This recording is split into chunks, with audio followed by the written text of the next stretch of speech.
América Latina y el Caribe es la denominación oficial de esta parte del mundo. Es la región que más nombres por sumatoria posee, fruto de curiosos bautismos y agregados. ¿Por qué América? ¿Cuándo y por qué surge el complemento de Latina? ¿Por qué Caribe, un término indígena para incorporar sociedades sajonas y paradójicamente completar la denominación oficial de la región, excluyendo de ella a sus pueblos originarios?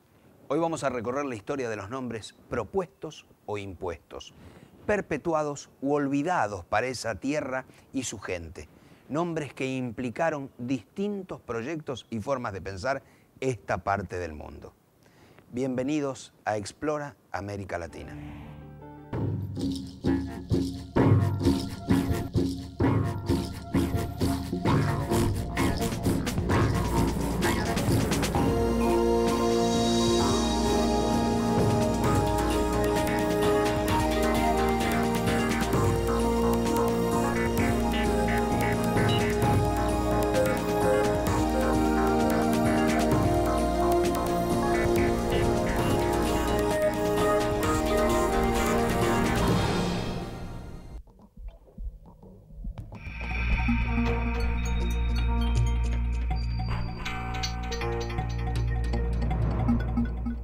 Nuestro continente no fue descubierto por Américo Vespucio, pero en su honor fue denominado América.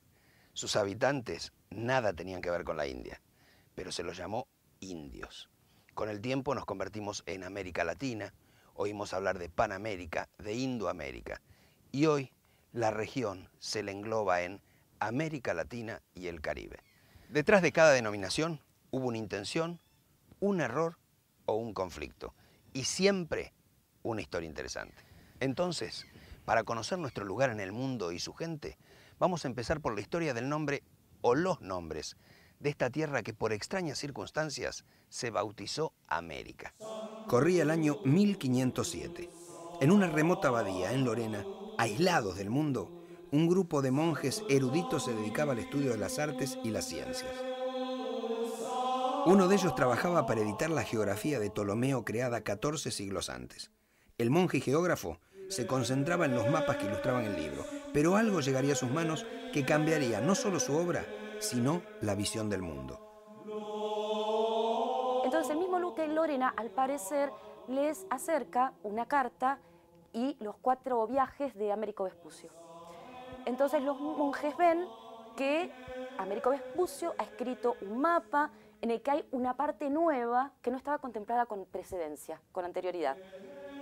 Entonces dejan de imprimir la ya antigua y superada geografía de Ptolomeo y se ponen a imprimir en la imprenta, que era un invento relativamente nuevo, ese mapa.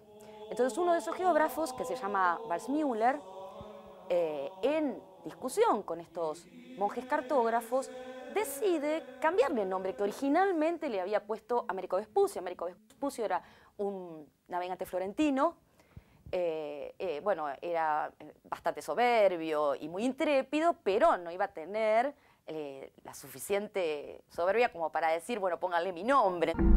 Vespucio había llamado a esa tierra desconocida Mundus Novus, pero los monjes decidieron reemplazar ese nombre por otro, en homenaje a quien suponían su descubridor.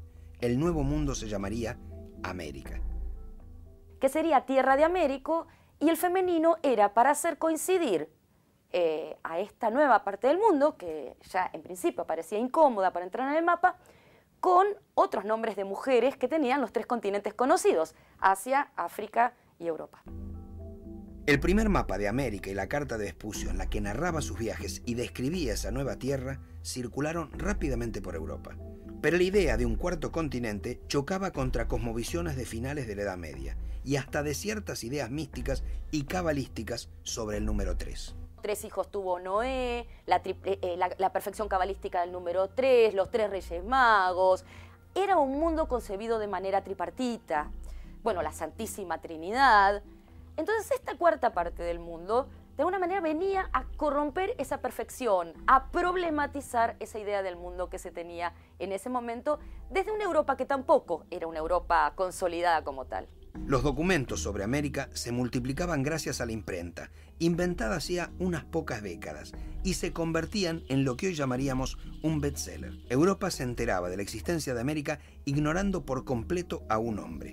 Cristóbal Colón había muerto meses antes en Valladolid, después de años de enfermedad, en el anonimato y sin saber que había descubierto un continente. Pero, ¿cómo fue cambiando el pensamiento de Colón sobre las tierras que iba explorando a lo largo de sus viajes? Lo de Colón es muy interesante. Colón era un navegante excelso y un geógrafo muy avesado. Sin embargo, él no ve las evidencias. Cuando llega en el primer viaje, en 1492, ve a los indios, ¿sí?, entre comillas, y cree que son emisarios del Gran Khan. Él fue el que llamó indios a los indios, creyendo que estaba en la India, ¿no? A él no le coincide la descripción, hoy diríamos antropológica, con lo que está viendo, pero igual es tan fuerte el peso de las autoridades que él lleva consigo que los bautiza indios y decide que ha llegado a la India. En el segundo viaje, Colón es más audaz porque le hace afirmar contra toda evidencia, y no solamente contra toda evidencia, sino bajo penas muy severas a su tripulación, que la isla de Cuba es tierra firme. Toda la tripulación veía que era una porción de tierra rodeada de agua, a lo que se le llamaba comúnmente isla. Y tan empecinado estaba en su error que hasta en el tercer viaje se trajo un escribano para certificar que habían estado en Asia. Y a quien dudara se le aplicaría pena de azotes o de horca.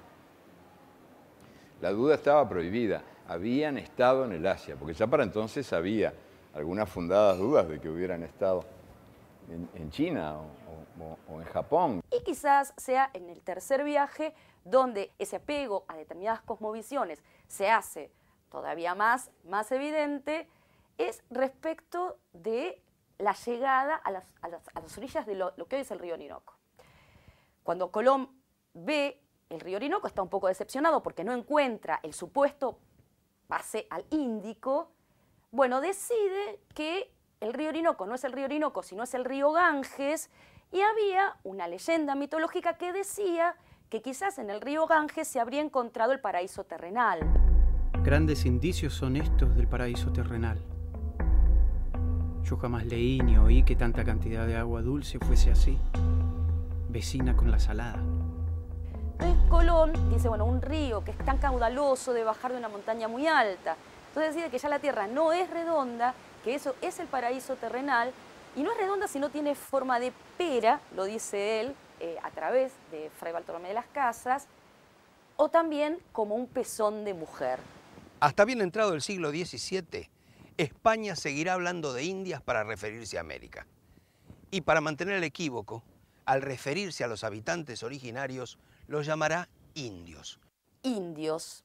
Indios no es una categoría étnica, no es una categoría geográfica, no es una categoría social, sino que es, como dice un antropólogo muy conocido, la mención de los vencidos. Lo cierto es que la palabra indio tomó carta de ciudadanía y terminó denominando al conjunto de las poblaciones nativas originarias de América Latina al momento de la llegada de los europeos. No pasaron tantas décadas para que se dieran cuenta que esto no eran las Indias, pero el concepto de indio quedó.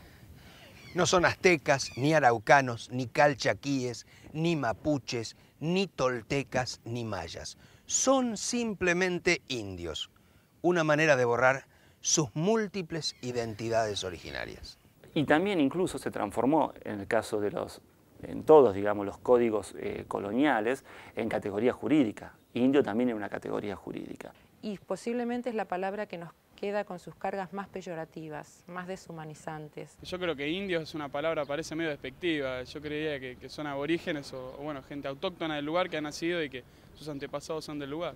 Es una persona nativa de su tierra. Un indio para mí en cualquier país, raíces. Indio tiende a generar imágenes de sojuzgamiento, de barbarie, de inferioridad. Por eso los pueblos originarios, la mayor parte de ellos rechazan ser llamados indios. Cada vez que vos decís indios ya sabés quién estás hablando, no estás hablando de un hindú, estamos hablando de nosotros, así que Si es por la expresión o por entrar en un código de referencia,